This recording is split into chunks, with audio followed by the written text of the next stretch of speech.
말씀 공독합니다. 출애굽기 4장 18절부터 5장 23절까지 보겠습니다.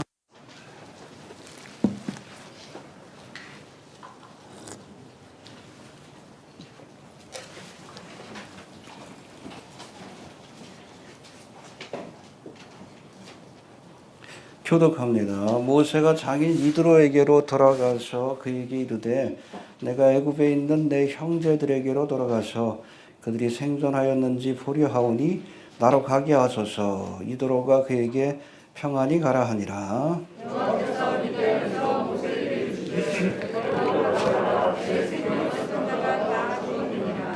모세가 그 아내와 아들들을 나귀에 태우고 애굽으로 돌아가는데 하나님의 지팡이를 손에 잡았더라. 여호와께서 모세에게 이르시되 내가 애굽으로 돌아가거든 내가 내 손에 준 이 저주를 바로 앞에서 다 행하라.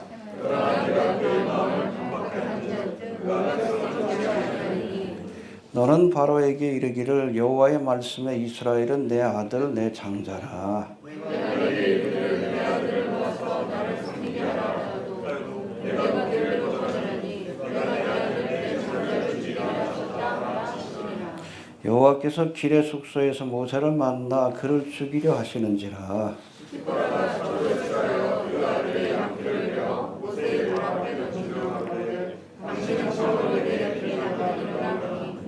여호와께서 모세를 놓으시니라. 그때의 시보라가 피난편이라 함은 할례를 인함이었더라. 여호와께서 아론에게 이르시되 광야에 가서 모세를 가지라 하시매 그가 가서 하나님의 산에서 모세를 만나 그에게 임하시니 모세가 여호와께서 자기에게 부탁하여 보내신 모든 말씀과 여호와께서 자기에게 명하신 모든 이적을 아론에게 고하니라. 모세와 아론이 가서 이스라엘 자손의 모든 장로를 모으고 아론이 여호와께서 모세에게 명하신 모든 말씀을 전하고 백성 앞에서 이적을 행하니 백성이 믿고 여호와께서 이스라엘 자손을 거두시고 그 원한을 감찰하는 보고 머릿속에 경배하더라. 그 후에 모세와 아론이 가서 바로에게 이르되 이스라엘 하나님 여호와의 말씀에 내 백성을 보내라. 그들이 광야에서 내 앞에 절기를 지킬 것이니라 하셨나이다.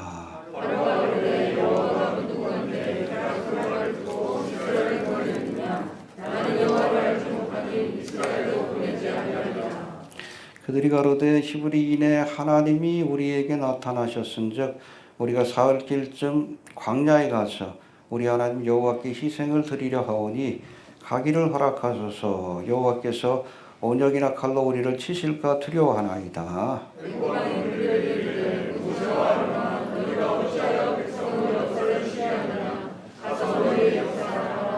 또 가로되 이제 나라에 이 백성이 많거늘 너희가 그들로 역사를 쉬게 하는도다 하고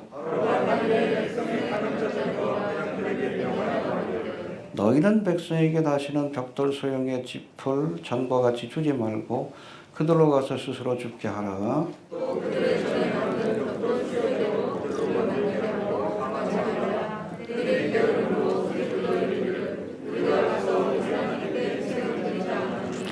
그 사람들의 고역을 무겁게 함으로 수고롭게 하여 그들로 거짓말을 듣지 않게 하라.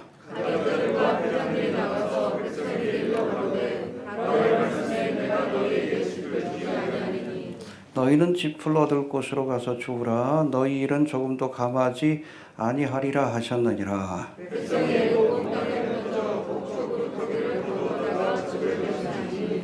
가적자들이 그들을 독촉하여 가로되 너희는 짚이 있을 때와 같이 당일 일을 당일에 마치라 하며 바로의 가족자들이 자기들의 세움과 이스라엘 자손의 회장들을 때리며 가로되 너희가 어찌하여 어제와 오늘의 관계는 같이 세우지 아니하느냐.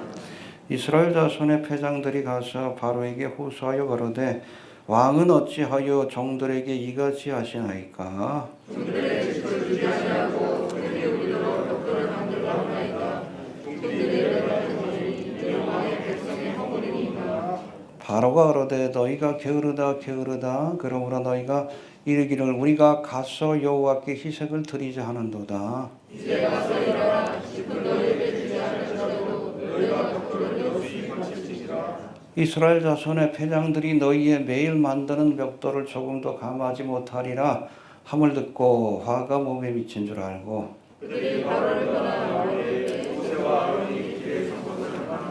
그들에게 이르되 너희가 우리로 바로의 눈과 그 신하의 눈에 미운 물건이 되게 하고 그들의 손에 칼을 주어 우리를 죽이게 하는도다.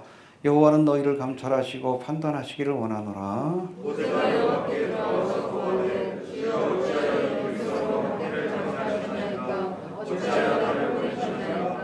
함께 공독합니다. 내가 바로에게 와서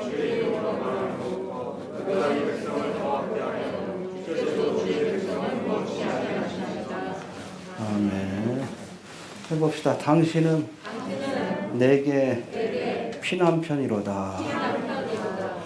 이제 호렙산에서 사명을 받은 모세가 하나님의 산에서 아론을 만나서 애굽 땅에서 출애굽의 사명을 감당하는 그런 구체적인 모습이 이렇게 기록되어 있는데, 이스라엘 백성들이 모세를 구원자로 인정했지만 이제 바로 왕이 핍박하는 그런 그 상황 속에서 이 모세를 원망하는 모습을 보이고 있는데, 이 사건을 통해서 주시는 교훈들을 살펴보기 전에 먼저 지난 시간에 배운 말씀들 잠깐 복습해 봅니다.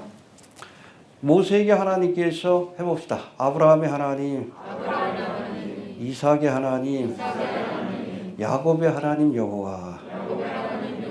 이 공식적인 명칭입니다. 이 말씀이 계속 나와요. 하나님에 대해서 공식적으로 언급할 때 아브라함의 하나님, 이삭의 하나님, 야곱의 하나님 여호와. 할렐루야. 아무튼 아브라함의 하나님, 이삭의 하나님, 그리고 야곱의 하나님이 나의 하나님이 될 수 있어야 합니다. 하나님이 우리의 이름을 기억할 수 있게 되길 바랍니다.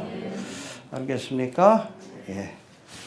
자, 그렇게 하나님의 이름을 계시하신 후에 이제 모세에게는 이스라엘 백성을 구원하기 위해 애굽 땅으로 내려가라 이렇게 명하십니다. 할렐루야. 그러나 모세가 내가 가도 이스라엘 백성들이 하나님이 나를 보내신 것을 믿지 않을 것이다 핑계를 대니까 표적을 보여주죠. 첫 번째가 뭐예요? 지팡이가 뱀이 되는 십자가의 표적이에요. 뱀의 꼬리를 잡으니까 뱀이 다시 나무가 되었다. 지팡이가 되었다. 할렐루야. 모세가 광야에서 구리뱀을 든 것처럼 예수님도 십자가에서 들려 우리를 위해서 대속의 사역을 완성하실 겁니다. 할렐루야. 그대로 되어졌습니다. 예, 그래서 여러분 지팡이가 뱀이 되고 뱀이 지팡이가 되는 이 표적은 십자가의 표적입니다. 그리고 두 번째 표적을 보여주셨는데 이게 뭐예요?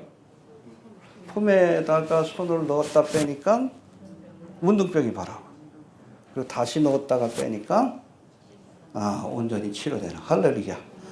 예, 문둥병은 뭐 죽음과도 같은 병이라고 하나님이 내리신 그런 천형이라고 이렇게 이해를 했었는데, 아무튼 문둥병이 치료되는 것은 죽은 자가 살아나는 기적과 똑같은 겁니다. 이건 부활의 표적이에요. 십자가의 표적과 부활의 표적. 첫 번째 표적과 두 번째 표적. 첫 번째 표적을 보고 믿지 못하는 자라 할지라도 요나의 표적인 부활의 표적을 보면 믿게 되리라. 할렐루야. 우리에게도 부활의 표적을 보여줘야 될 책임이 있습니다. 예수님이 부활의 첫 열매가 되었고 우리가 두 번째 열매가 될 거예요. 지금 아무리 뭐 회개하라 천국이 가까웠다 그래도 안 믿잖아. 한국교회가 잠자고 있어요. 이렇게 참 무지하고 배도한 교회가 있을까 싶을 정도로 너무 관심이 없어요. 갈 수 없어. 부활의 표적을 보여줘야지. 휴거 되시길 바랍니다. 참된 믿음을 가진 사람들이 휴거 돼야 left behind, 남겨진 사람들도 정신 차리고 목숨 걸고 예수를 믿을 수 있는 거예요. 그래서 우리에게 맡겨주신 마지막 사명은 부활의 표적을 보여주는 거예요. 휴거 되시길 바랍니다. 이건 축복 이전의 사명이에요. 해봅시다. 휴거는 사명이다. 그래야 여러분들 아직 예수를 안 믿는 우리 부모 형제들이 여러분들이 휴거되는 모습을 보고 회개하고 예수 믿는 거예요. 이해가 되시죠? 휴거 되시길 바랍니다. 두 번째 표적을 보여줘야 돼. 첫 번째 표징을 보고는 안 믿어도 두 번째 표징을 보면 믿을 것이다. 근데 이것 가지고도 믿지 않으면 세 번째 표적을 주시는 거예요. 뭐예요? 물이 변하여 피가 되는 10가지 재앙의 첫 번째 재앙입니다. 여러분 십자가와 부활의 복음을 우리가 보고도 듣고도 믿지 않는 자들에게는 하나님이 재앙을 내리십니다. 알겠습니까? 7년 대환란의 기간 동안 인과 나팔과 대접의 재앙을 내려서 재앙 중에라도 깨닫게 하십니다.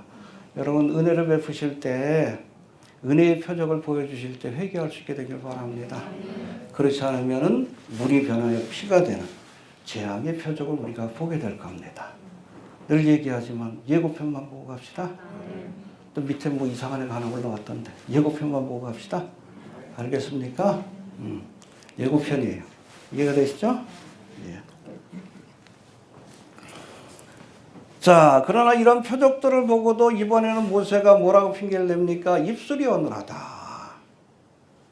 그러니까 이번에는 말에 능한 아론을 붙여주시면서 가라고 이렇게 명령하십니다.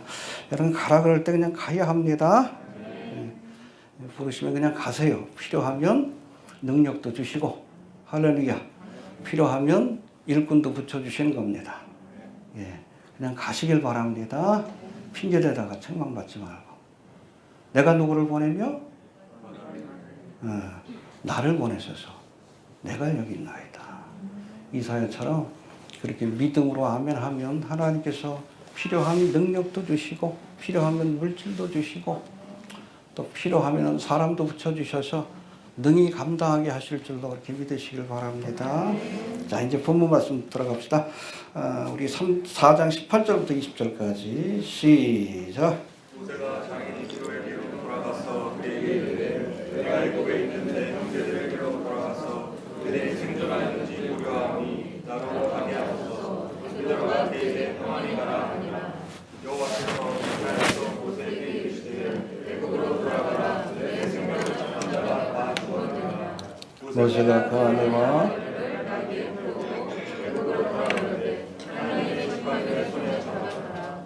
예, 이제 바로의 궁전에서 40년간을 교육받았어요. 훈련받았습니다. 지도자 수업을. 그렇죠? 그대로 있었으면 아마 바로 왕이 될 수도 있었다라고 역사가들은 얘기를 합니다. 아무튼 40년 동안 지도자 훈련을 받고 그것만 가지고는 안 돼. 세상적인 지도자는 그것만 가지고 되지만 하나님의 일꾼이 되기 위해서는 연단을 받아야 돼. 어디까지? 나는 부족하다. 나는 못한다. 하나님만 바라보는 믿음의 단계까지 내려갈 수 있도록 연단을 받아야 합니다. 그래서 40년 동안 훈련받고 40년 동안 연단받은 뒤에 호렙산 가시떨기 불꽃 가운데서 하나님을 만나서 이제 출애굽의 사명을 맡은 뒤 다시금 애굽 땅으로 내려가는 모습을 우리에게 보여주고 있습니다. 할렐루야. 여기 보니까는 19절 한번 봅시다. 시작.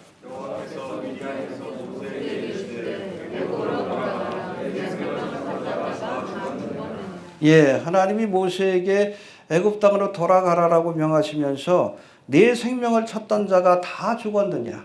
이미 40년 전이니까. 구체적으로 보면 여러분 모세의 양어머니로 추정되는 하트셉수트. 발음이 잘 안 돼. 하트셉수트. 굉장히 이집트에 수백 명의 파로들이 있는데 그중에 10대 파라오에 들어갈 만큼 많은 업적을 남긴 여왕인데 여자 파라오가 몇 명 있었지만 제일 유명한 것이 바로 이 하트셉수트와 또 누구요? 마지막 여러분 파라오. 응? 누구예요? 클레오파트라. 네. 그렇게 보시면 됩니다. 자, 하트셉수트를 뒤이어서 왕위에 오른 투트모스 3세.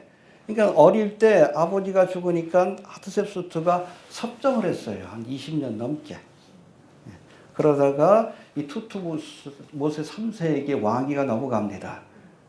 만약에 저거 했으면 모세가 살았으면 모세에게 왕위가 넘어갈 수도 있었다는 겁니다. 살았으면 그때 도망가지 않았습니다. 사건이 없었습니다. 예. 아무튼 이 투트모스 3세가 모세를 죽이려고 했어요. 왜? 정적이니까 얘가 죽어야 자기가 왕이 될 수 있으니까. 어찌됐든 핑계만 있으면 죽이려고 했는데 얼마나 좋아. 애굽 사람을 쳐 죽이고 반역을 일으킨다고 하니까. 근데 이 투트모스 3세가 또 죽은 이후에 그 이후에 아멘호텝 2세. 복잡해. 해봅시다. 아멘호텝 2세. 네, 2세가 다시금 왕위에 오르게 되는데 이것을 애굽의 18왕조 신왕조 시대입니다. 7번째 왕으로 그렇게 보고 있는데 이 성서고고학자들은 바로 이 아멘호텔 3세, 2세 때에 출애굽의 사건이 일어난 것으로, 그렇죠? 그래서 홍해바다에 수장시킨 바로 왕이 바로 이 아멘호텔 3세로, 2세로 그렇게 보고 있습니다. 알겠습니까? 40년 전 애굽 땅을 빠져나온 모세가 이제 호렙산에서 하나님을 만난 뒤에 다시금 이스라엘 백성을 구원하기 위해 자신이 떠나왔던 애굽 땅으로 돌아간 겁니다. 알겠습니까? 예. 이 호렙산은 교회와 같은 곳이에요. 하나님의 임재의 역사가 나타나는 것. 할렐루야. 여러분, 교회는 사람이 많다고 좋은 교회가 아니에요. 두세 사람이 모여도 하나님이 함께 하시는 교회가, 그게 참된 교회입니다. 어떤 호렙산 같은 교회가 될 수 있기를 바랍니다. 이 호렙산은 교회 같은 곳이라고 할 수 있는데, 이제 우리가 세상에서 교회로 나와서 이곳에서 하나님을 만나서 은혜를 경험했으면 여기만 머물러 있으면 안 돼. 여기가 좋사오니 그러면 안 돼. 변화산에서 은혜 받으면 그 다음 어떻게 해야 돼? 내려가야지. 내려가야 합니다. 여기만 머물려고 하면 안 돼. 옛날 다미선 교회는 주님 오신다고 맨 교회만 시도 입고 와가지고. 그러니까 이단이요. 은혜 받았으면 내려가야 돼. 호렙산에서 하나님의 말씀을 받고 은혜를 경험했으면 내가 만난 하나님을 증거하기 위해서 우리가 내려가야죠. 내려갈 수 있게 되길 바랍니다. 자, 그리고 내려갈 때 20절 한번 봅시다. 20절 시작.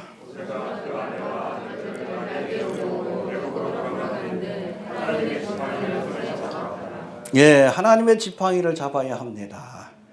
근데 원래는 누구 지팡이요? 자기 지팡이지.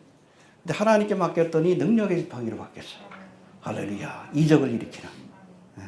여러분, 우리는 마른 막대기와 같지만 주님 앞에 맡기면 하나님의 이적을 일으키는 도구가 될 수 있는 거예요. 아무튼 이 능력의 지팡이를 가지고 내려가야 돼. 우리가 능력 받아야 우리가 복음 전파의 사명도 감당할 수 있는 겁니다. 오직 성령이 너희에게 임하시면 너희가 예루살렘과 온 유대와 땅끝까지 이르러 내 증인 되리라. 성령 충만 받아야 사명 감당할 수 있어요. 여러분, 예수님의 제자들도 3년 동안 예수님한테 훈련을 받았지만 그래도 사역을 감당 못했어. 도망가기 바빴지, 십자가 앞에서. 그러나 오순절 마가의 다락방에서 성령의 불을 받고 나니까, 능력 받으니까, 성령이 임하시니까 목숨 걸고 예수를 전하잖아. 12제자가 다 순교했어. 사도 요한은 산순교자고. 유명한 일화가 있잖아. 죽이려고 그 황제가 뜨거운 물에 넣어놨더니 어우 시원하다. 그래가지고선 깜짝 놀래가지고 밤모섬에 유배한 거예요. 거기서 요한계시록을 쓴 거지. 차라리 죽는 게 낫지, 빨리. 어디서 그런 능력이 생겨났어요? 성령 충만 받을 때. 능력의 지팡이를 받아갖고 내려가야 돼요. 기도하시길 바랍니다. 하나님이 능력을 주셔야 돼. 입술의 권세를 주시고, 그래야 복음을 전할 때 회개하고 돌아오는 역사가 나타나지. 모세의 손에 뭐가? 하나님의 지팡이. 본래는 자기 지팡이였지만 하나님이 능력 주신 지팡이. 이 지팡이를 가지고 내려갈 수 있게 되길 바랍니다. 자, 21절부터 23절까지 봅시다. 시작.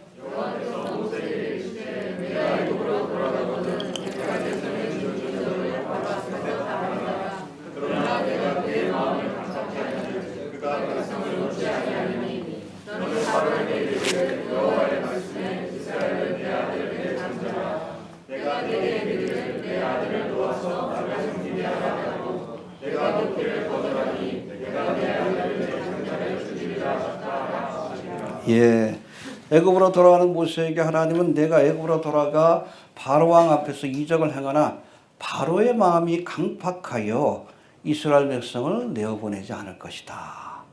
미리 알려주신 겁니다. 어려움이 많을 것이다. 미리 알려주신 겁니다.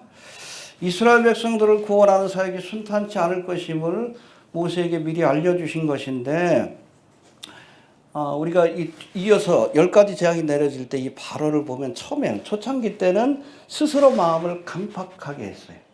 하든이라고 하죠. 우리가 말씀의 씨앗이 뿌려지면 어디에 뿌려져야 돼? 좋은 밭에 소프트 하트, 그렇죠? 하나님의 말씀을 수용하고 순종하는 이게 좋은 밭이에요. 이해가 되시죠? 근데 딱딱한 밭이 있어. 돌짝밭과 같이, 길가밭과 같이. 아무리 뿌려도 소용이 없어요. 뿌리를 못 내려. 바로가 하나님의 말씀을 들을 때 그랬다는 거예요. 근데 후반기에 가보면 하나님이 아예 그 마음을 강박하게 하셨다고 했어요. 여러분 스스로 강박하게 하면 나중에는 하나님의 말씀을 듣고도 회개하지 못하는 하나님이 강박하게 하시는 시험을 우리가 심판을 받게 된다는 것을 알아야 합니다. 너희가 하나님의 말씀을 들을 때 그 마음을 강박해 하지 말아라. 여러분 좋은 밭으로 순종하는 마음으로 들을 수 있게 되길 바랍니다. 알겠습니까? 강박해 하셨는데 왜 그랬을까? 두 가지 이유가 있어요. 첫 번째, 이 바로 왕과 애굽을 심판하기 위한 거예요. 이스라엘 백성들은 괴롭혔으니까, 그렇죠? 하나님의 백성들을 죽이려고 했으니까. 여기에 대한 심판을 내리게 하기 위해서 10가지 재앙을 내리게 하기 위해서 일부러 하나님께서 바로의 마음을 강박하게 하신 겁니다. 알겠습니까? 그런가 하면 두 번째, 하나님의 권능을 나타내기 위해서 일부러 바로의 마음을 강박하게 하신 겁니다. 해봅시다. 하나님의 권능을 드러내기 위해서. 모세가 출애굽할 당시에 전 세계에서 가장 강력한 제국, 강력한 나라를 세운 것이 바로 애굽입니다. 근데 이 애굽의 바로 왕과 그 군대를 하나님께서 수장시키심으로 할렐루야. 이 사건을 통해서 애굽 왕이 아니라 누가 더 강하셔? 그렇죠. 이스라엘의 하나님 여호와가 만군의 주 여호와라는 사실을 드러내신 거예요. 홍보하신 겁니다. 그렇죠? 그러니까 여러분 이스라엘 백성들이 가나안 땅에 들어갔을 때 사색이 됐어. 왜? 바로의 군대를 물리치신 하나님이 이스라엘 백성과 함께 오신다 그러니까 깜짝 놀란 거야. 싸우기도 전에. 일부러 하나님의 권능을 드러내시려고 이 사건을 기획하신 가운데다. 할렐루야. 믿습니까? 그래서 우리 7장 3절부터 5절 나중에 다시 살펴볼 터인데 여기 보면 하나님께서 이 마음을 강박하게 하신 이유에 대해서 설명하시는데 내가 바로의 마음을 강박케 하고 나의 표징과 나의 이적을 애굽 땅에서 많이 행하리라마는 할렐루야. 강박케 하심으로 이적을 행한 겁니다. 바로가 너희를 듣지 아니할 터인즉 내가 내 손을 애굽에 더하여 여러 큰 재앙을 내리고 내 군대 내 백성 이스라엘 자손을 이 땅에서 그 땅에서 인도하여 낼지라. 내가 내 손을 애굽 위에 펴서 이스라엘 자손을 그 땅에서 인도하여 낼 때에야 애굽 사람이 나를 여호와인 줄 알리라. 하나님이 어떤 분인가를 보여주시기 위한 겁니다. 알겠습니까? 그래야 많은 사람들이 경외하고 하나님을 믿고 따를 수 있기 때문에 그래요. 여러분 조만간 중동 땅에서 곡감옥의 전쟁이 일어나는데, 그렇죠? 지금 뭐 미국에서 공중 거위기를 지금 뭐 이스라엘에 제공하기로 한다 그랬어요. 여러분 이스라엘에서 이란을 치려면 중간에 뭐 사우디아라비아 뭐 영공을 지나야 되는데 그건 뭐 허락할 것 같아. 그렇게 된다 할지라도 오고 가는 길이 한 2,000km예요. 전투기가 왔다가 돌아가려면 반드시 중간에 한번 기름을 넣어야 돼. 공중 급유기가 없으면 칠 수가 없어요. 그냥 가미가제식으로 그냥 치고선 죽어야 돼. 근데 여러분 미국이 이걸 허락했대. 얼마 남지 않은 겁니다. 여러분 이스라엘이 이란의 핵시설을 치게 되면 이게 하나의 트리거가 될 것이다라고 얘기를 합니다. 방아쇠. 곡과 마곡 전쟁을 부르는 결정적인 계기가 될 것이다라고 이렇게 말씀합니다. 근데 에스겔 38장 39장에 묘사된 곡과 마곡 전쟁은 이스라엘이 안 싸워요. 누가 싸우셔? 하나님이 일방적으로 저들을 그냥 그 지진을 일으키시고 그냥 하나님이 죽여버리셔. 곡과 마곡의 군대를. 이게 7년 대환란을 이끄는 전쟁이라고 얘기를 하는데 7년 대환란이 시작되기 전에 곡과 마곡 전쟁을 기획하신 거예요. 왜? 이스라엘이 섬기는 하나님이 만군의 주 여호와 참 하나님인 것을 온 세계에 알리시는 겁니다. 알라가 아니라 부처가 아니라 누가? 여호와 하나님이 참 하나님. 이스라엘이 믿고 섬기는. 왜? 7년 대환란의 기간 동안에 누가 복음을 전해요? 이스라엘이 복음을 전해야 되니까. 알릴 필요가 있는 겁니다. 왜 기획하셨는지 이해가 되시죠? 왜 곡과목의 전쟁? 7년 대환란을 예비하기 위해서. 이스라엘이 이제 복음을 전하잖아. 하나님이 누구야? 바로왕이 또 물었는데. 곡과목 전쟁을 봐. 그분이셔. 그럼 믿어야지. 이해가 됩니까? 아람의 군대를 괴멸시키잖아. 알라가 아니라 여호와 하나님이 참 하나님인 것을 드러내시는 거예요. 그래야 사람들이 이스라엘의 하나님을 믿고 회개하고 구원받을 수 있기 때문에 그래요. 일부러 기획하신 겁니다. 알겠습니까? 예. 또 22절, 23절 한번 다시 한번 읽어봅시다. 시작.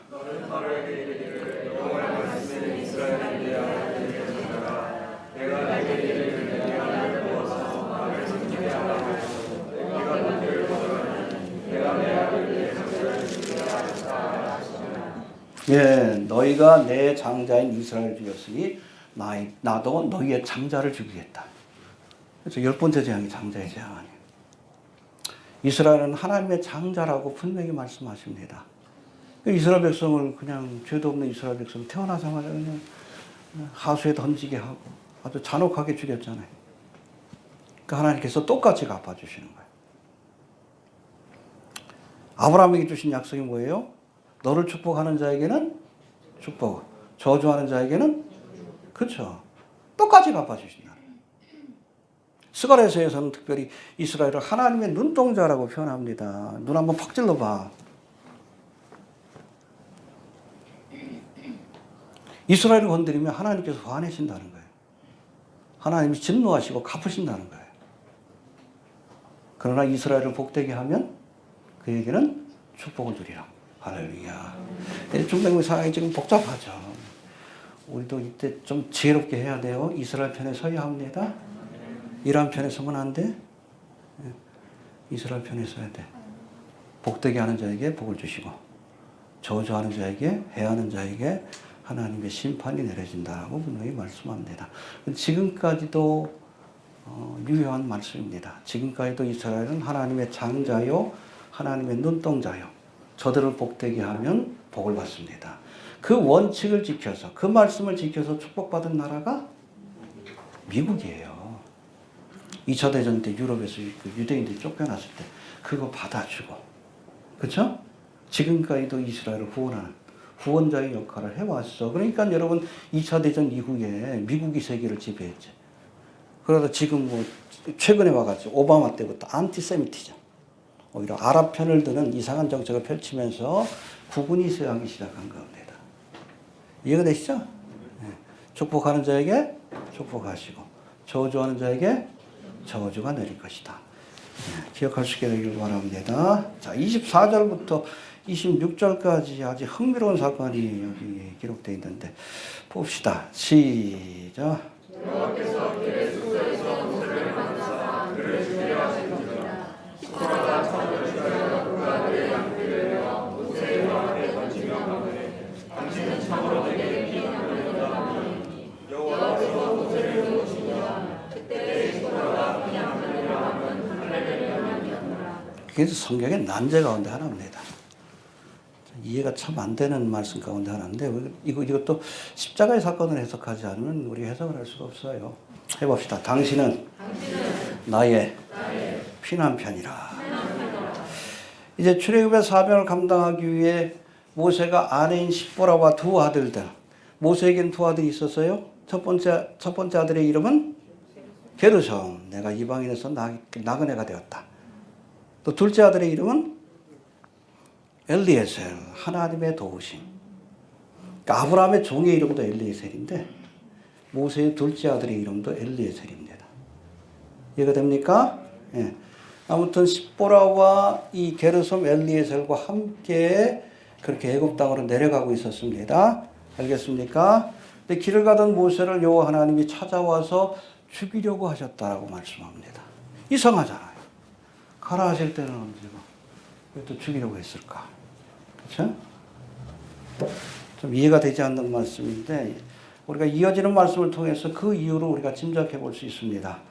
25절, 26절에 보면 하나님이 모세를 죽이려고 하자 십보라가 급하게 차도를 취하여 아들의 양피를 베어 모세 앞에 던지며 뭐라고 해요? 당신은 참으로 내게 피난편이다. 이렇게 고백을 하니까 하나님이 모세를 살려주셨어요. 알겠습니까? 여기 보니까 아들들이라고 하지 않고 아들이라고 했습니다. 게르솜은 할례를 받은 거예요. 엘리에셀은 안 받은 겁니다. 왜 안 받았을까? 아마 십보라가 못 받게 했던 것 같아요. 이해가 되십니까? 뒤에 설명할게요. 아무튼 첫째인 게르솜은 할례를 받은 겁니다. 근데 둘째인, 그래서 아들이라고 단수형으로 나오는데 그 아들, 허선이라고 되어 있어요. 모세의 아들이 아니라 십보라의 아들이라는 표현을 씁니다. 이 게르솜을, 엘리에셀을 이 십보라가 좋아했던 것 같아요. 네.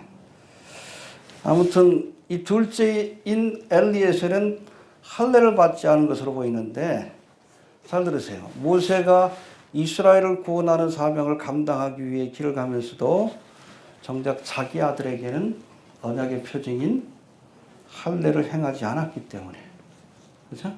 할례를 받아야 하나님의 백성이 되어 구원받는 거예요. 이스라엘을 구원하러 가면서 자기 아들이 구원받는 일에 관심이 없어요. 하나님 주신 거죠. 수신제가 후 지구평천하라. 야, 나라를 구하기 전에 네 자식부터 구원해. 하나님 경고하신 거예요. 이해가 되시죠? 야, 네가 무슨 국가를 구원해? 이스라엘을 구원해. 네 자식부터 할례를 행하고 하나님의 백성 살아가도록 네가 좀 애써야지. 왜 이런 일도 안 하느냐? 하나님 책망하신 겁니다. 이해가 되시죠? 그렇다면 왜 모세가 둘째 아들인 엘리에셀에게 할례를 행하지 않았을까? 여기 보면 하나님 모세를 죽이려고 하시자 십보라가 재빠르게 차도를 취하여 그 아들 엘리에셀의 양피를 베어서 모세의 발 앞에 던진 것을 보면, 십보라도 엘리에셀이 할례를 받지 않은 것이 하나님 앞에 문제가 된다는 것을 안 거예요. 안 겁니다. 그럼 누구 때문에 할례를 못 받은 거예요? 자기가 고집을 피운 겁니다. 그렇죠? 모세가 게르솜을 나왔을 때는, 그렇죠? 모세가 게르솜에게 할례를 행하는 것을 십보라가 묵인을 했어요. 따랐습니다. 그런데 이제 거의 시간이 많이 지나니까, 그렇죠? 이제는 발언권이 모세가 아니라 누구에게 넘어간 거예요? 십보라에게 넘어간 거예요. 이때 엘리에셀의 나이가 어렸을 거라고 추정을 합니다. 그 어른이 되면 바지 벗겨가지고 하지 않았을 거예요. 그렇죠? 잘 보세요. 십보라 입장에서, 그렇죠? 자기 아들들은 유대인도 아니고 미디안 족속도 아니에요. 근데 게르솜은 모세가 할례를 행하여 유대인처럼 키웠어요. 그러다 보니까 어려웠겠지. 미디안 땅에서. 십보라 입장에서는 어떻게 해요? 둘째 아들은 이스라엘 백성이 아니라 미디안 족속으로 키우고 싶어서 그렇게 할례 행하는 것을 반대했다는 거예요. 이해가 되시죠? 예. 이게 추론입니다. 정확하게 나오지는 않아요. 근데 이게 사실이라면 하나님이 할례의 문제로 모세를 죽이려 한 것은 사실 모세보다는 오히려 십보라의 죄 때문입니다. 해봅시다. 십보라의 죄 때문에. 모세를 죽이려고 했다. 십보라가 누굴 상징해요? 이방인이 십보라는 교회를 상징합니다. 우리의 죄 때문에 모세, 예수님이 죽으신 거예요. 이해가 되시죠? 우리의 죄 때문에. 우리의 죄를, 십보라의 죄를 모세에게 물으신 겁니다. 우리의 죄를, 그리스도의 신부인 교회의 죄를 예수님께 물으신 거예요. 이해가 되시죠? 예.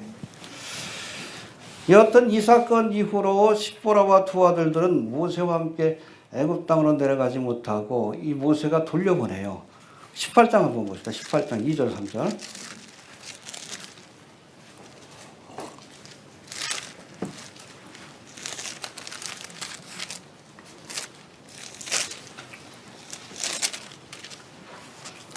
시작.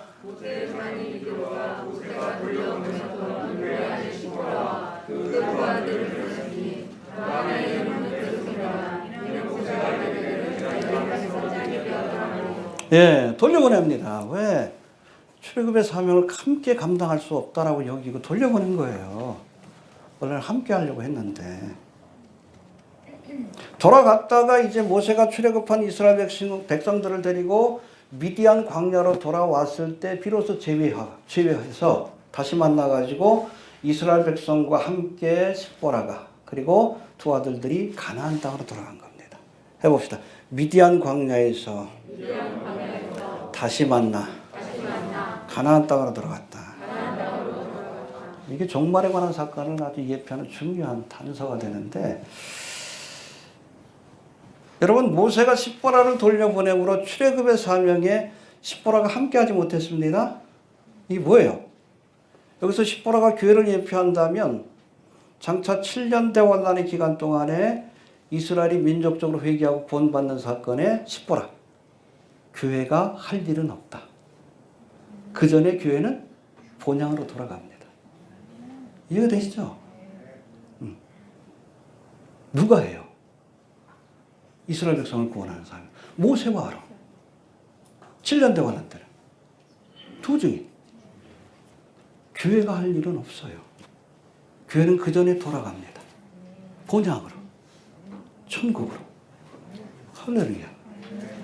네, 어떤 분들은 뭐 7년 대환란 때 교회가 뭐 이스라엘을 그냥 회심시키고 세계에 복음만. 아니요. 그런 말이 어디 있어. 이스라엘을 구원하는 것은 모세와 아론이요. 7년 대환란 기간 동안 이스라엘을 구원하는 건 여러분 두 증인이에요. 그 중에 뭐 모세가 포함되겠지만. 교회가 하는 일이 아니요. 교회는 그 전에 본향으로 돌아갑니다. 미디안 땅으로 돌아가는 거예요. 하나님이 계신 곳으로 돌아가는 겁니다.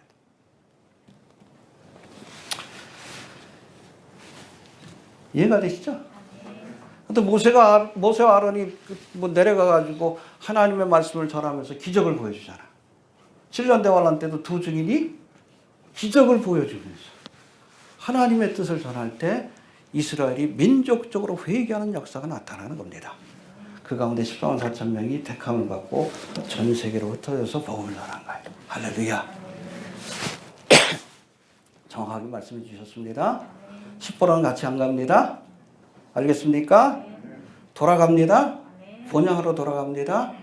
모세가 애굽 땅으로 내려가기 전에 이렇게 구원받은 이스라엘 백성들과 모세가 이제 다시금 미디안 땅에서 십보라를 만나서 이들이 함께 가나안 땅으로 들어가는 겁니다. 이거 되시요? 해봅시다. 다시 만나서 이땐 이스라엘 백성, 구속받은 이스라엘 백성과 모세와 십보라가 다시 재회를 해서 다시 만나서 함께 가나안 땅으로 들어가요. 할렐루야. 7년 대환란 때 똑같아요. 7년 대환란의 끝에 구속받은 이스라엘 백성 3분의 1이 남을 것이다라고 말씀하죠. 그 사람들과 그리스도의 신부인 교회가 어디서 다시 만나? 예루살렘에서 만나지. 이해되셔요? 예수님 지상재림할 때 우리가 주님과 함께 내려오죠. 어디? 감람산 예루살렘 아니에요. 함께 만나서 천년왕국으로 같이 들어가요. 이해가 되시죠? 네. 정확하게 그 사건을 우리에게 보여주는 사건이다라고 보시면 됩니다.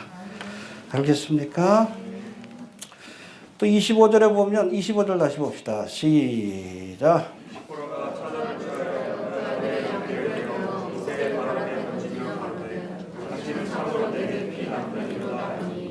예, 여기서 십보라가 모세를 피난편이라고 표현해요. 브라이드 그룹 블러드 혹은 블러디 허즈반드라고 하는데, 이는 십보라가 아들이 할례 받는 것을 반대했던 자신의 죄를 고백하면서 이제 이 죄 없는 남편을 하나님이 살려달라고 호소하는 그런 장면이기도 한데, 바로 이 모습을 보고 하나님이 모세를 죽이려고 했던 계획을 멈추신 겁니다.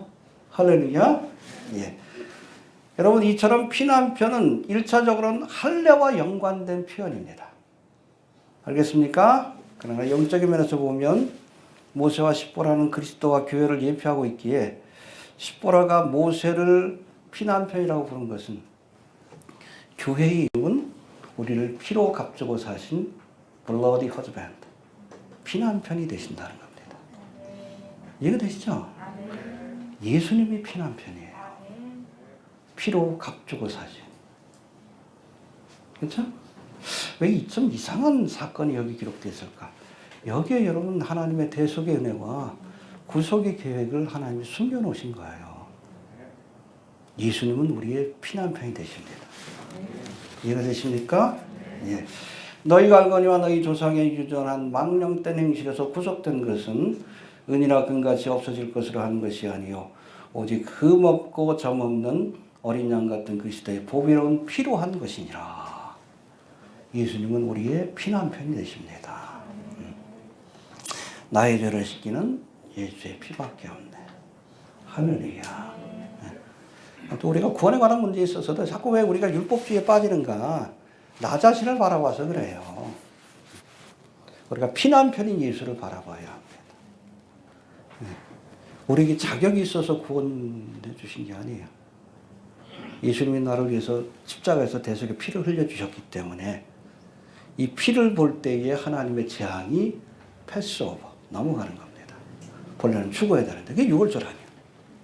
예수님이 우리의 피난편이 되신다는 거예요. 그래서 구원에 관한 문제 자꾸 뭐 예수를 믿고 마지막 때를 깨달은 사람들도 구원 받았다가 혹시 잃어버린 것이 아니고 한 번 구원은 영원한 구원이에요. 근데 왜 자꾸 이렇게 혼동하시는가? 구원의 근거를 나한테서 찾으려고 해서 그래. 왜 나한테 찾아요? 사도 바울도 스스로를 바라봤을 때 뭐라고 했어요? 오라 나는 공고한 사람이로다. 이 사망의 몸에서 누가 나를 건져내랴? 내가 나를 봐봐. 어떻게 구원받아? 분통만도 못한 존재인데. 예수를 바라봐야 돼. 오직 예수, 오직 은혜, 오직 믿음. 이게 여러분 종교개혁의 정신이요. 이걸 부정하면 로마 카톨릭하고 똑같아. 율법주의요. 피난편인 예수를 바라봐야 합니다. 예수님의 보혈의 피를 보시고 우리를 죽이셔야 하지만 패스오버 했듯이 우리를 구원해 주시는 겁니다. 해봅시다. 예수님이 우리의 피난편이 되십니다. 알겠죠? 이 말씀이 지니고 있는 의미가 무엇인지. 예수님은 우리의 피난편이 되신다. 할렐루야. 잊지 않길 바랍니다. 자, 27절, 28절 넘어갑시다. 시작.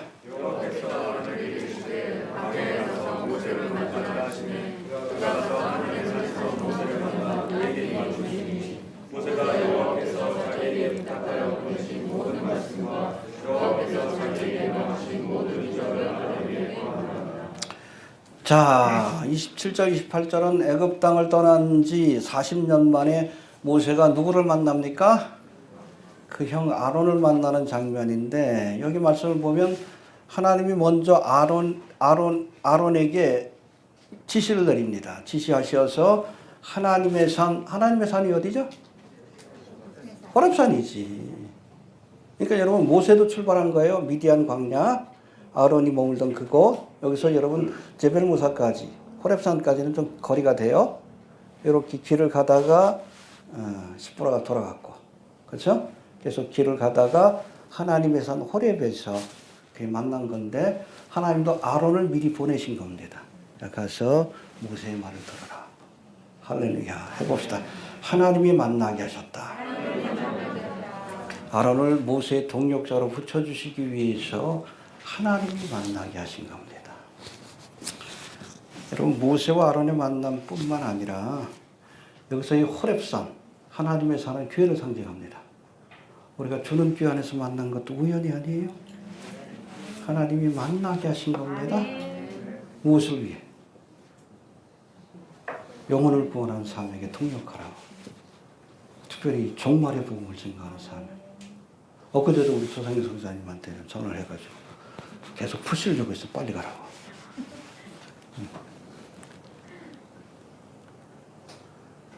아무튼 이 마지막 때에 우리가 깨워서 종말의 복음을 증가할 수 있다는 자체가 은혜입니다.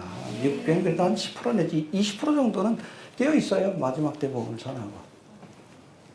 대부분 다 뭐 신학교 교수라든지 학장이라든지 아니면 사회적으로 저명한 인사들, 방송국에 나와서 얘기하는 그런 저명한 인사들이 주도합니다. 우리나라에서 그 얘기하면 다 이단시하지. 담임 선교 때문에 그런데 답답하죠. 가끔 블로그에서 뭐 좀 깨어있는 교회를 소개시켜달라 그러면 제일 곤란해. 깨어있는 교회들이 없어요. 10년 넘게 사역해도 더 깊이 잡는 거예요. 또 깨어난 교회라고 생각했는데 괜히 이상한 뭐 정치 쪽으로 빠지고, 그렇죠? 응? 비트코인 장사하고 이상한 짓거리 하고 도피자 장사하고, 응? 백신 지옥파로 빠지고. 좀 답답해. 외롭다는 생각이 들 때가 많아요. 그래도 해야지. 네. 아무튼 주는 귀 안에서 우리가 만난 것도 우연이 아니라 필연인 줄로 그렇게 믿습니다. 마지막까지 열심히 사명 감당합시다. 네. 우리 조상현 선교사님하고 예전에 그냥 목욕탕에서 뭐 얘기했던 것들이 그 생각했던 대로 다 됐어요. 블로그 사역도 그렇고 러시아 선교, 뭐 이스라엘까지 다 됐어. 하나님이 만나게 하신 것 같아요. 이 일을 위해서. 제가 뭐 단기 살기지만 1년 동안 러시아 선교 갔다 온 이유도 이때를 위함인 것 같다는 생각이 듭니다. 해봅시다. 주 안에서 우연한 만남은 없다. 우리 만남은 우연이 아니야. 그렇죠? 필연적인 만남인 것을 믿을 수 있게 되길 바랍니다. 하나님이 기획하신 거예요. 모세와 아론의 만남을 호렙산에서 교회 안에서 만난 건 필연적인 사명을 위한 만남인 것을 우리가 알아야 합니다. 자, 그래서 29절부터 31절까지 시작. 모세와 아론이 가서 이스라엘 자손의 모든 장로를 보고 아론이 여호와께서 모세에게 명하신 모든 말씀을 전하고 백성 앞에서 이적을 하니 백성이 믿으며 여호와께서 이스라엘 자손을 돌아보시고 그 고난을 감사하신 사람을 보고 어리석여 경배하였다. 예, 이제 호렙산에서 모세와 아론이 만나 애굽 땅 이스라엘 자손에게 가서 이스라엘을 대표하는 장로들을 모으고 이스라엘을 구원하시려는 하나님의 계획을 알려줍니다. 할렐루야. 근데 흥미로운 것은 이때 누가 나서요? 30절 보니까 누가? 아론이 나서요. 아론이. 모세는 뒤에 있는 거예요. 말 못한다고 했으니까 아론이 대신 말했겠지. 근데 더 재미난 것은 말씀을 전하고 백성 앞에서 이적을 행하니 아론이 이적을 행합니다. 모세가 한 게 아니에요. 모세는 지팡이만 빌려줬지. 알겠습니까? 이게 참 우리가 요한계시록 13장하고 비슷해. 보면 사탄의 여러분 그 뭐 화신이라고 하는 그때 바다에서 올라온 짐승인 적그리스도와 땅에서 올라온 거짓 선지자. 누가 이적을 행해? 거짓 선지자. 누가 말합니까? 거짓 선지자가. 그렇죠? 주도하는 것이 바로 아론이에요. 거짓 선지자입니다. 사탄 많이 흉내낸 거예요, 이거. 알겠습니까? 아론과 모세와 아론의 역할이 그렇다라고 보시면 됩니다. 사탄 마귀도 이걸 흉내내가지고 결국에는 적그리스도와 거짓 선자를 통해. 그러니까 기적은 누가 행해? 아론이. 말도 누가 해요? 아론이. 아니, 거짓 선자예요. 왜 자꾸 아론이? 말을 해서 세상을 미혹하는 일을 하게 되는 겁니다. 어디서 배웠어요? 여기서 배운 거예요. 하나님의 것을 흉내내길 좋아하기 때문에 그렇습니다. 이해가 되시죠? 예. 또 우리 31절에 보니까 모세와 아론이 하나님이 이스라엘 백성들을 구원하시려고 자신들을 보내셨다는 말을 하자 이스라엘 백성들이 하나님께 머리 숙여 경배했다. 그러니까 모세와 아론을 하나님이 보내신 구원자로 인정한 겁니다. 할렐루야. 40년 전에는 인정 못 받았잖아요. 모세가. 스스로 이스라엘 백성을 구원하려고 했을 때 그때 네가 왜 우리의 주제가 되고 또 법관이 되느냐. 거부했지. 근데 40년 만에 호렙산 같이 떨릴 불꽃 가운데서 하나님을 만나서 다시 왔을 땐 이스라엘을 구원하는 구원자로 인정을 받게 된 겁니다. 이게 초림과 재림의 사건하고 똑같아요. 2000년 전 주님께서 오셨을 때 유대인들이 예수님을 인정하지 않았어요. 그러나 예수님이 다시 오실 때는 예수님이 하나님이 보내신 메시아 구세주인 것을 인정하고 예수님을 만왕의 왕으로 메시아로 받아들이게 될 겁니다. 할렐루야. 예. 자, 이제 우리 5장으로 넘어갑니다. 5장에는 모세와 아론이 이스라엘 백성을 구원하는 사명을 감당하려고 할 때 바로 왕이 이스라엘 백성들에게 고역을 더하여 이를 방해하는 장면이 등장하는데, 우리도 하나님의 일을 하려고 할 때에 사탄 마귀의 방해가 있습니다. 핍박이 있어요. 그래서 디모데에게 사도 바울이 뭐라고 했어요? 복음과 함께? 그렇죠. 고난을 각오해야 돼. 영적 싸움이 일어나요. 그러니까 우리가 복음을 전하려고 할 때에 핍박과 고난을 각오해야 합니다. 영적 싸움이 벌어지는 장면을 계속 보여주고 있는데, 우리 2절 한번 봅시다. 시작.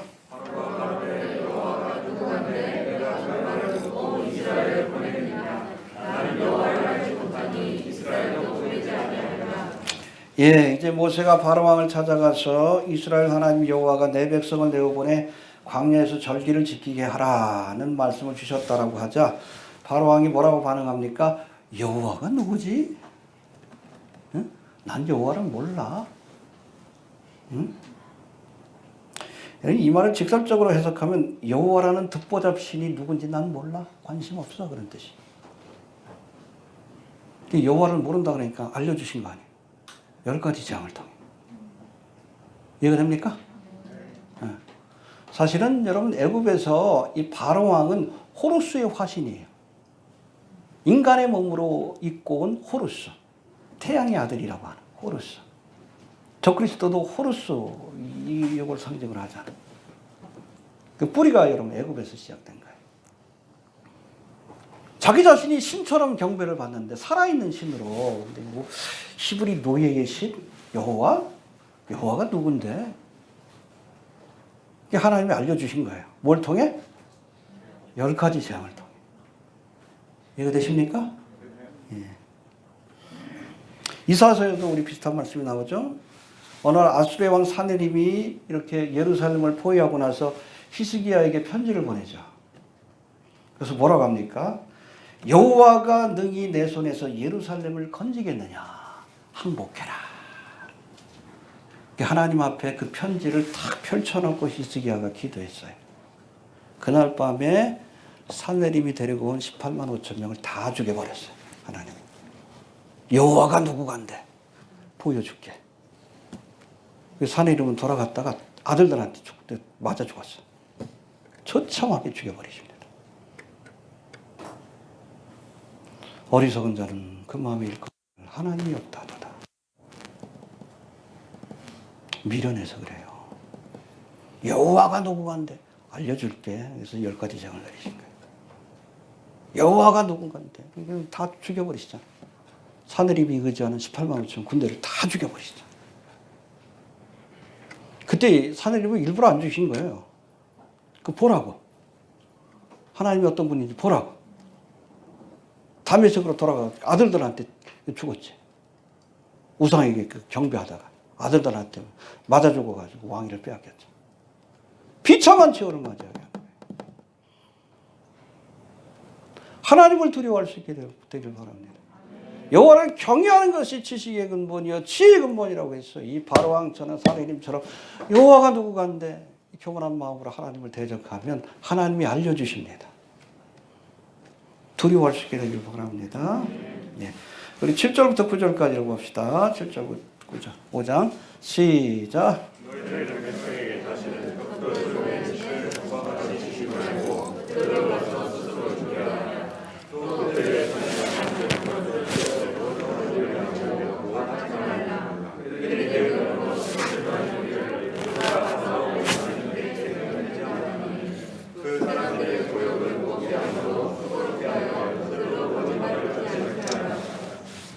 예, 이제 하나님께 희생제사를 드리기 위해 애굽 땅을 떠나 광야로 갈 것이라고 하니까 바로왕이 저들이 게으름으로 하나님께 희생을 드린다는 핑계를 댄다 하며 고역을 더했다라고 말씀합니다.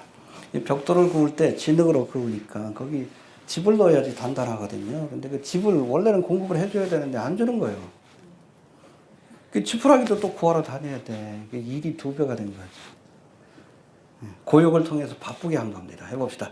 고욕을 통해 바쁘게 만들었다. 하나님을 예배하지 못하게. 현대인들이 굉장히 바쁘죠? 여러분, 예전에는 남자 한 사람이 벌어서 온 가족 식구들이 먹었어요. 사회적인 구조가 바뀌었습니다. 지금 맞벌이 하지 않으면 집도 살 수 없고 애들 교육도 못해. 누가 그렇게 만들었을까? 그림자 정부, 어둠의 세력들이 그런 거예요. 왜 바쁘게 만들어요? 하나님을 경배하지 못하게끔 하기 위해서. 그렇잖아요. 주일날이 돼도 피곤하니까 교회도 못 가. 자꾸 바쁘게 만듭니다. 근데 여러분, 제가 늘 얘기하죠.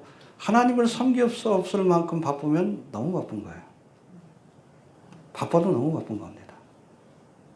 책임질 줄 믿고 주님 앞에 예배하러 나오시길 바랍니다. 너무 바쁘다면 정리하세요. 돈이 중요한 게 아니에요. 누가복음에도 나오잖아요. 천국에 잔치를 벌렸는데 사람들이 초청했는데 안 와. 뭐라고 핑계대요?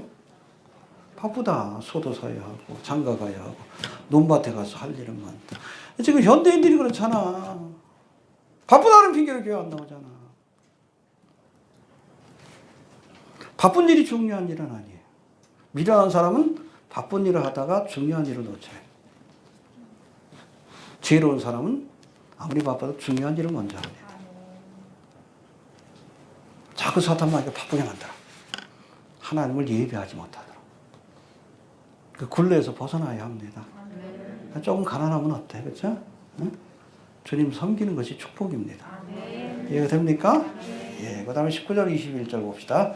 19절부터 21절 시작. 이스라엘 자손의 대장들이 너희의 매일 만든 벽들을 조금도 감하지 못하게 하고 화가 우리의 줄 알고 그들의 말을 떠나 나오되 모세와 아론이 그래서 것을 만나 그들에게 이르되 너희가 우리로 바로의 문과 그 신하의 눈에 이웃을 되게 하고 그들의 손에 칼을 주어 우리를 죽이게 하는가 여호와는 너희를 감찰하시고 판단하시기를 원하노라. 예, 이제 모세가 이스라엘 백성을 내어 보내라는 하나님의 말씀을 전했지만 바람은 이 말에 순종하지 않고 오히려 벽돌을 굽는 이스라엘 백성들에게 집을 주지 않으므로 고욕을 더했는데 상황이 이렇게 돌아가니까 이스라엘 백성들이 누구를 원망해?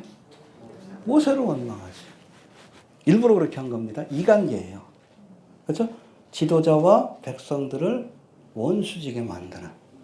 그래서 자멸하도록 만드는. 해봅시다.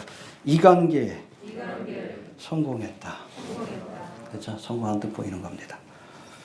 여러분, 교회를 허물어뜨리기 위해 사탄 마귀가 사용하는 여러 가지 전략들이 있는데 그 중에 하나가 교회의 지도자인 목회자와 성도들 사이를 이간질해서 서로 등을 돌리게 만드는 것인데 이걸 제일 잘하는 이단이 바로 신천지입니다.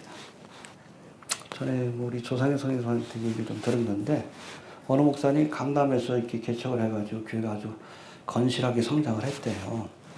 근데 어느 날 그 한 여자 집사님이 젊은 여자 집사님이 오시더니 아주 열심히 봉사를 하시더래. 얼마나 고마워 목회자 입장에서. 근데 어느 날 목사님 상담할 일이 있다고. 왜 그러시냐고. 사무실로 오시라고. 들어오더니 옷을 벗더래. 그리고 남편이 들어오더래. 목사가 겁탈하려고 했다. 쫓겨났어요.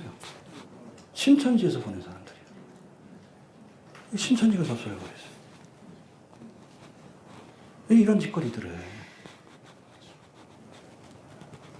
신천지하고 가까운 사람이 있죠, 우리나라. 저 높이 계신 분. 얼마나 사악한 집단인 줄 알아야 합니다. 이놈들이 여러분 한 30년 동안 한국교회를 가장 괴롭혔던 그런 자들이 바로 신천지요.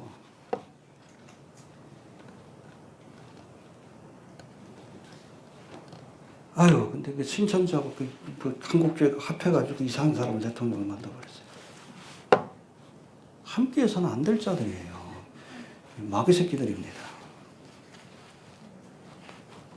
이관계예요, 이관계. 서로 등을 돌리고 원수되게 만들어가지고 흩어놓은 다음에 뭐 정복하는 거지. 우리 교회도 뭐 신천지가 몇 번 왔을 텐데, 그쵸? 다행스럽게. 우리 교회 교인들은 그런 얘기 잘 안 들으니까. 그쵸?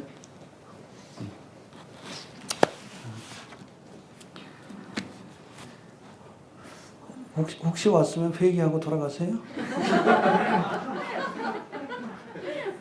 여러분, 이런 작은 교회들은 한두 번씩 꼭 옵니다. 눈치기 좀 그럴 것 같다는 사람들이 몇 번 있어요. 근데 한 2주를 못 버티더라고. 보면 저 사람도 이상한데 딱 보면 알지, 목사가. 뭐 찔러보려고 왔는데 말씀 안에 굳건히 서 있으면 성도들도 그렇고 교회도 그렇고 못 건드립니다. 예. 참 물리쳐야 예. 자, 마지막으로 22절 23절 봅시다. 5장 시작.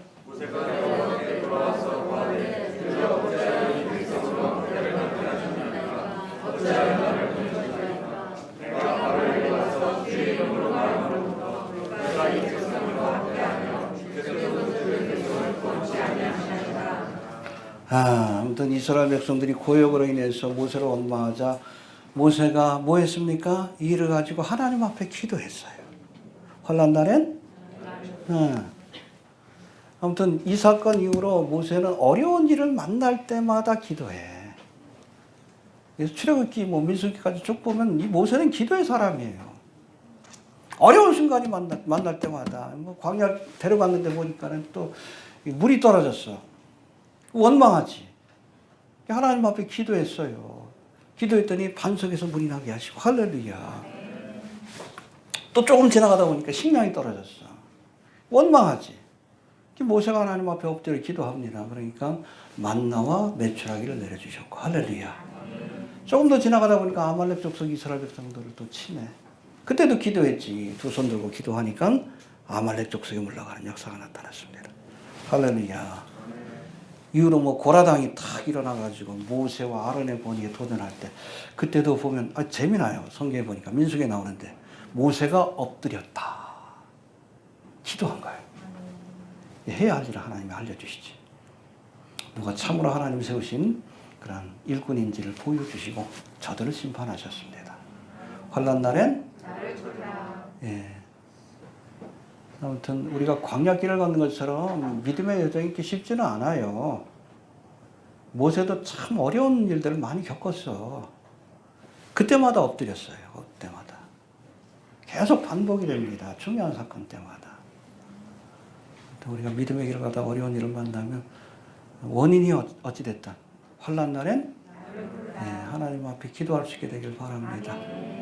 그래서 남편이 속을 새기든 경제적인 문제든 자식 문제든 여하튼 하나님 앞에 엎드려 기도하면 하나님께서 개입해 주십니다. 해봅시다. 기도하자. 네. 정리합니다. 출애굽의 사명을 맡은 모세가 아내인 십보라와 두 아들 게르솜과 엘리에셀과 함께 애굽 땅으로 내려갈 때에 하나님이 엘리에셀에게 할례를 행하지 않은 모세를 죽이려 하셨습니다. 이스라엘을 구원하는 사명을 맡은 모세가 그 아들이 언약의 백성으로 살아가는 일에 무관심하자 모세를 죽이려고 하신 겁니다.